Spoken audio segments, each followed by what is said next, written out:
Hello guys, what is up? Today we're going to be reviewing the DJI Mavic Mini. Currently DJI only has 3 current Mavic drone lineups: the Mini, the Air, and the Pro.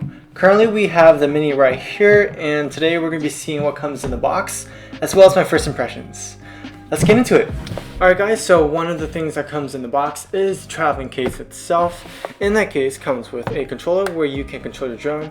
You can also attach your phone and use it as a secondary screen.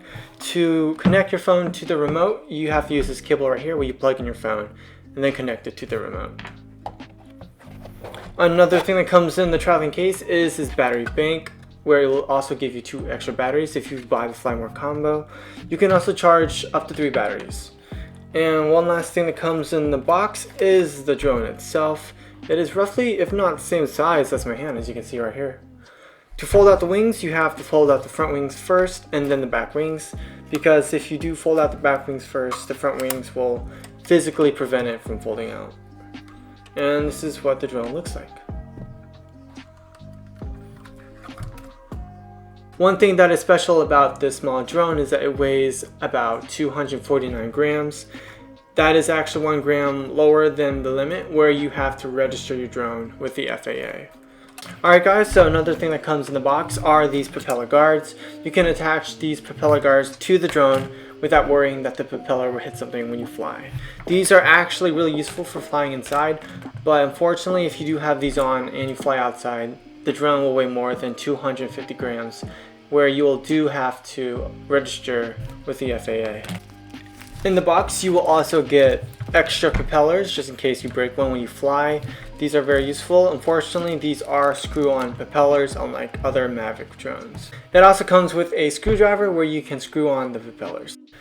In addition, with the lightning cable in the box, it comes with a micro USB as well as a USB Type-C cable to attach your phone to the remote, just in case if your phone is not an iPhone. One last thing that comes in the box are extra control sticks, just in case you lose the control sticks on the remote. So overall, for my flying experience, it was easier than I thought. Now, I only flew the drone twice, so I can't really do an in-depth review about flying it. Flying the drone, making it go up, down, side to side, stuff like that, that was pretty easy. A monkey could probably fly it if you taught it. Now, on my second time flying it, I flew at a park, and unfortunately while I was flying it, it did rain, so I had to fly it back home. Flying in the rain was actually not bad, even though it's not supposed to fly in the rain. Luckily, it made it back home. And to be honest, the video quality that came out of it blew my mind. It was crystal clear. It was really good, I'm not gonna lie, considering the price and the size of the drone. Overall, the flying experience was great. Like I said before, I'll also make a tutorial on how to fly it, as well as how to make good cinematic shots, so keep an eye out for that.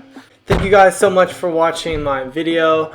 I will have more videos posted about this drone later on, and keep an eye out for the next one. Thank you guys for watching, and if you guys have any other products you would like me to review, please comment down in the comment section below.